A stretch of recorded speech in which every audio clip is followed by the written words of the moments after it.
5, 4, 3, 2, 1.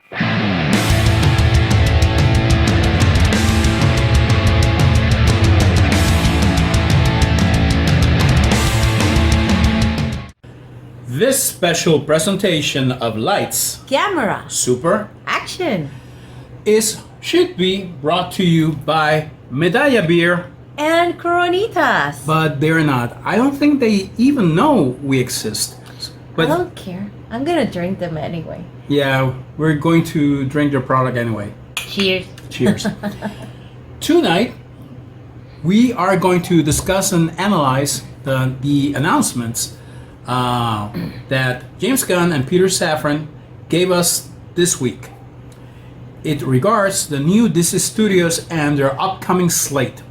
Yes. What is it called? It is called the first chapter. It is called Gods and Monsters. Chapter 1, Guts and Monsters. And that's just the first part of the chapter 1. But you know what I thought interesting? Before we go on, we should point out that Peter Safran, a lot of people do not know who Peter Safran is. Yeah, Peter Safran is a British-American film producer and manager. He currently serves as the co-chairperson and CEO of DC Studios alongside James Gunn.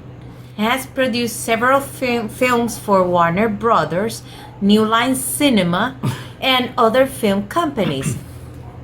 Some of these movies include Aquaman, Shazam, The Suicide Squad, The Conjuring, Flatliners, Annabelle, The Nun, The Specials, The Belko Experiment, Scary Movie, and more.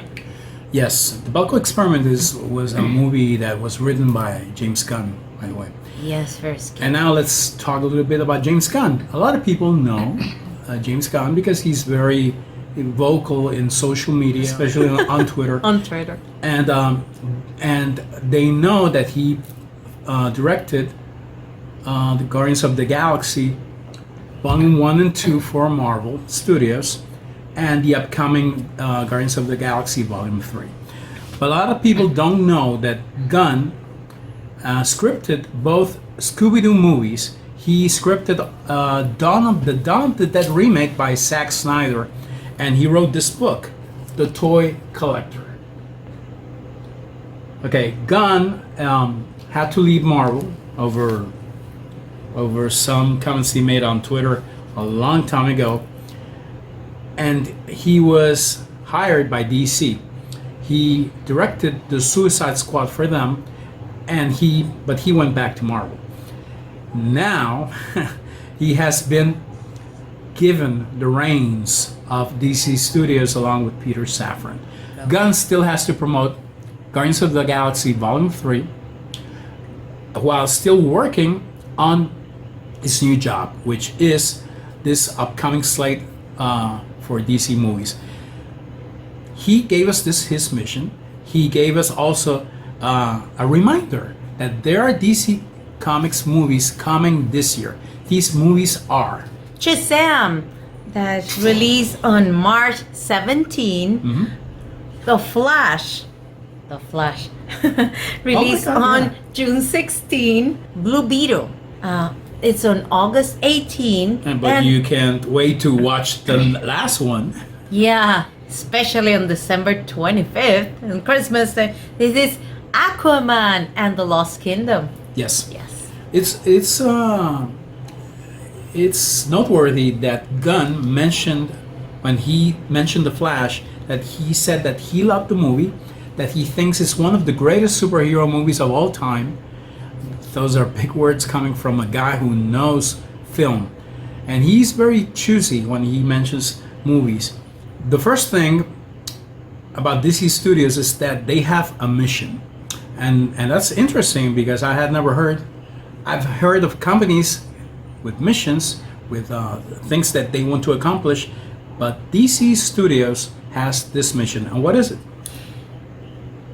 They want to connect everything: gaming, movies, TV series, and animation. That's a very Japanese business model. And then after mentioning Aquaman Aquaman and the Lost Kingdom on December 25th. He went on and he gave us Chapter 1, Gods and Monsters. And that starts with... It starts with Creature Commandos. It's an animated series that should stream on HBO Max. The slate is very interesting. It has 5 movies and 5 streaming series. And what's next?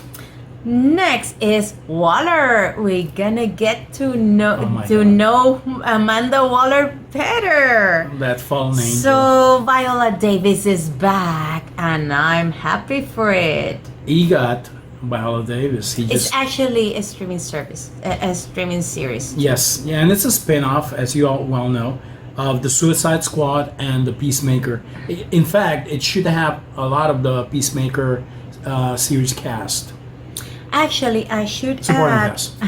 I should add that Waller will be written by Crystal Henry, that was one of the writers of Watchmen, and Jeremy Carver, who's the creator of Doom Patrol, which I love. And you I were love telling Doom me Patrol. that Viola Davis is the 18th person to win an Emmy, a Grammy, A Tony? a Tony, and an Oscar. Yes! She's an Congratulations! She's the EGOT number 18! Congratulations, Viola Davis! Huge accomplishment. I believe she deserved an Oscar nomination for The Woman King, and she Me didn't get too. it. But Yeah, I think so too. But so what's next? next the is first our movie. first movie. First movie. This is Superman Legacy. Oh my I God. can't wait to watch this movie. And it's being written by James Gunn himself. Yes, it is estimated for July 11, 2025. No, they actually gave us this date. But I'll tell you something later about dates About and what the you said DC about studios. Yes. But I don't think a lot of people have done the math. But Aquaman is being released. Aquaman 2 is being released on December 25th, 2023. The next movie of a DC superhero will be Superman Legacy, which comes out when? July 11, 2025. That means that we'll have to wait a year and 7 months from one to the other. Oof. To see another DC movie. Can you guys survive? I will survive. Gunn mentions that Superman Legacy is the true beginning of DC Studios' slate. And what's next? Next is the HBO TV series Lanterns. Can't wait for that.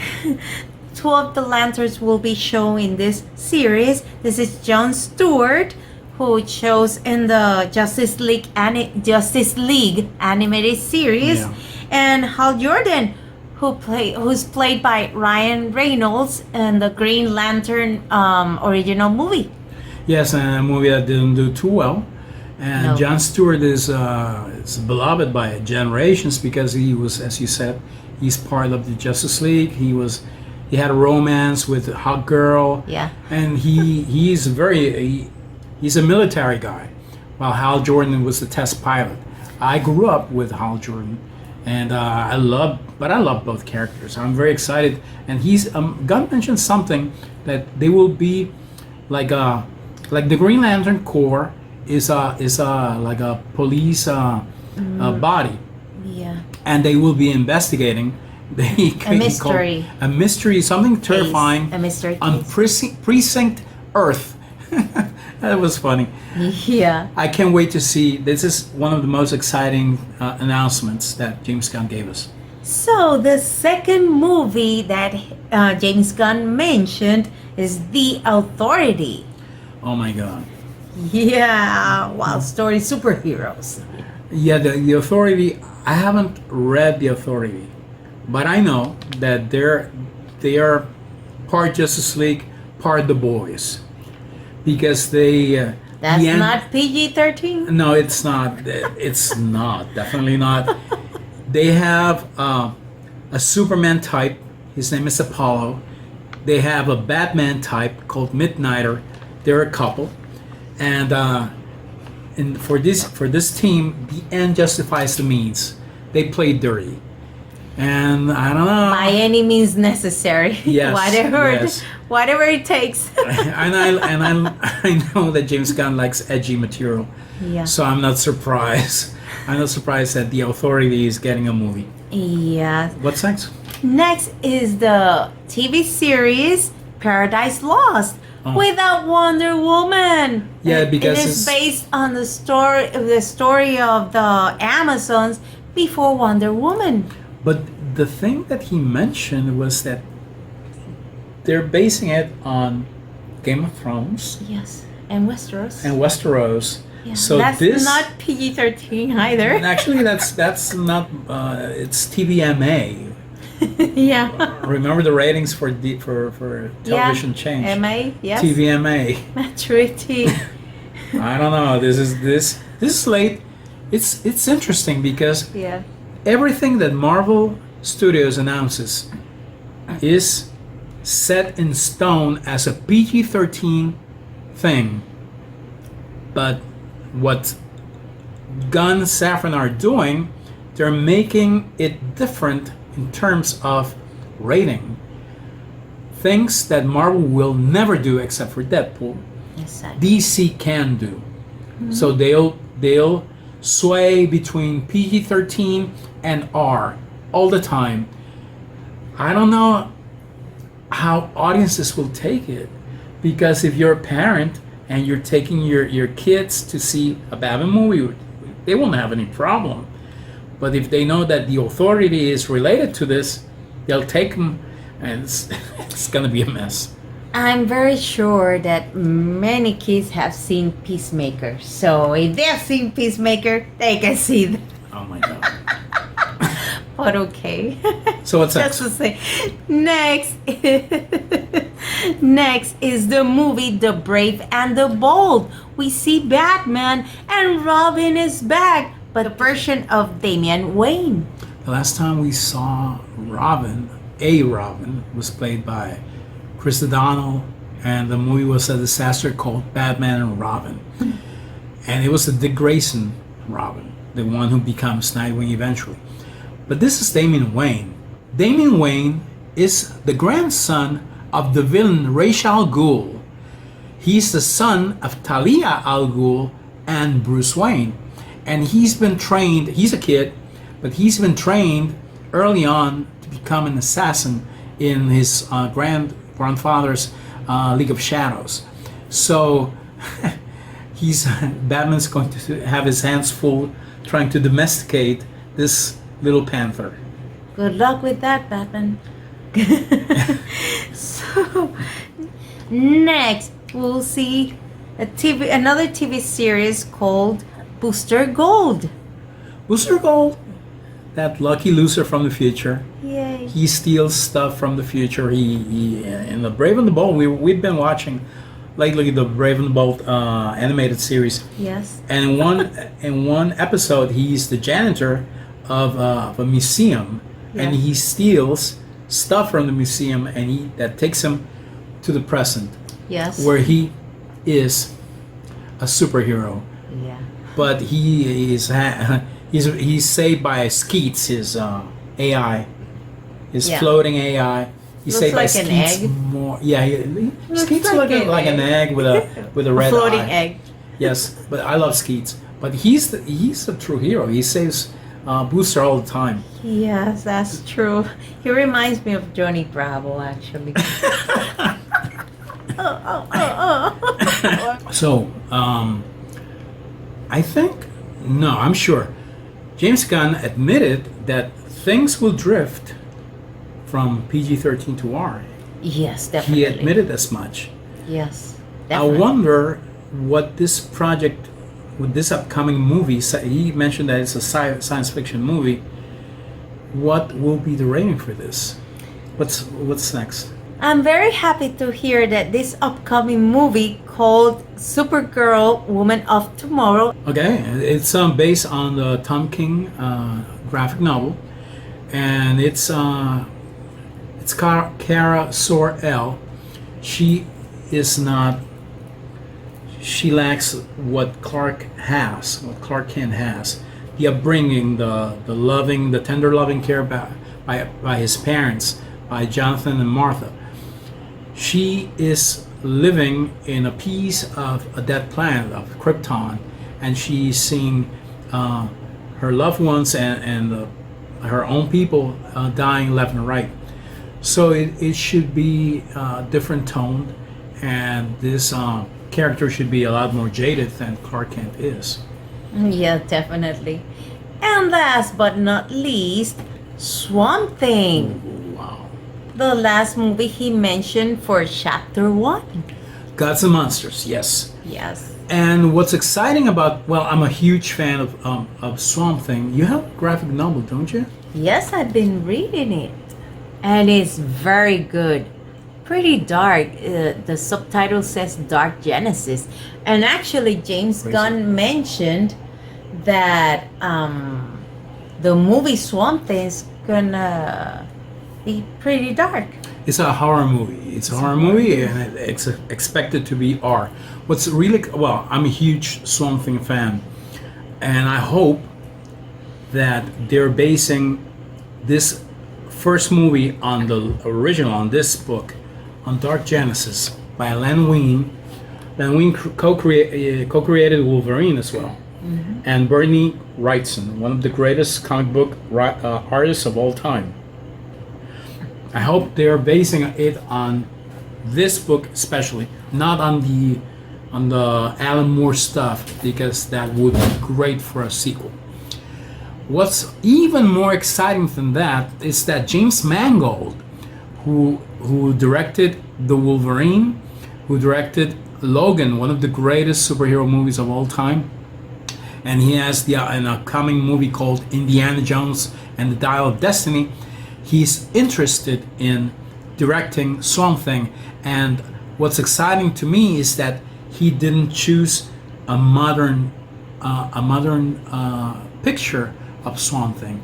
He chose one drawn by Bernie Wrightson. So I hope that what he has in mind is doing the original origin of Swamp Thing, and for the sequel, the deconstruction by Alan Moore, which is brilliant. But they shouldn't start with that, because there should be growth for this character, who is very special to me. Yeah. So that's the slate. What's it more exciting for you? The one I'm excited to watch is The movie? precisely Swamp Thing, the movie. Okay, among the movies, that's the one you want to see the most. So we agree on that one. And what about the streaming series? The one I'm eager to watch is Waller. But we know what Waller is and what he gives, what she gives, and we know she's a badass. But I think I'm most excited about Lanterns, it's weird because I think they're going to make them less bombastic. If this is a detective series of police procedural, they're probably toned down the way they use the rings a little bit. Otherwise, the series would cost too much, too many millions. So I'm excited, but I'm intrigued. I have no idea how they're going to do it. So, are you happy with James Gunn and Peter Safran's announcements? Yes, I'm very happy, and I know this will make a huge improvement to the DC universe. Yes, DC should be as successful as Marvel. They have great characters. This lady right here, she's great. That guy over here is great. But I think they've been mishandled for the longest time. And one thing I know is that James Gunn is a geek. He loves Marvel. He loves DC. He knows his comic books. He's a comic book reader, and he respects the form. So I think DC Studios is in great hands. Yes, what I like about him is that the way he works is reliable, fast. He pays attention to details, and he's very practical. Because he started out in Trauma. Trauma was a studio that specialized in B movies, so they had to make movies with very, very small budgets. So, and they had to be time effective too. So he knows. That's why when he filmed the original Guardians of the Galaxy, he did it on time, actually a few days before the deadline, and under the budget. And for a producer, that's awesome. Definitely. And another Actually, thing, he was talking about that in the press conference. yes, he criticized studios. I think it was shot at Marvel. He criticized studios that set a release date in stone, and the movie had to come out on that date, no matter in which state the movie was. No matter what. He said that that was the reason that for the last 20, 30 years, movies had lost a lot of quality.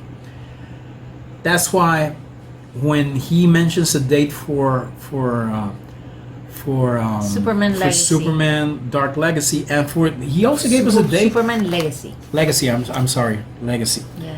And he also gave a date for the Batman 2, Actually, October 2nd, 2025. Actually, he mentioned something that the Batman and Joker will stay as Elseworlds. So Yes. they'll stay because I like both movies. I prefer the Batman. Yes, but the thing is that will allow talent. If say Martin Scorsese, that won't happen. But but he wants to do one movie about some character in the DC pantheon. He'll be able to do it because he won't be tied to a sequel. Or if say Joaquin Phoenix was the original Doctor Strange, he didn't want the role because he had to tie for multiple movies, and thank God because we love Benedict Cumberbatch. Yes, thank you. But this emphasis that Gunn points out that studios, that he's not going to stick to that. If Superman needs more time, he will give it that time. He actually mentioned something about the scripts.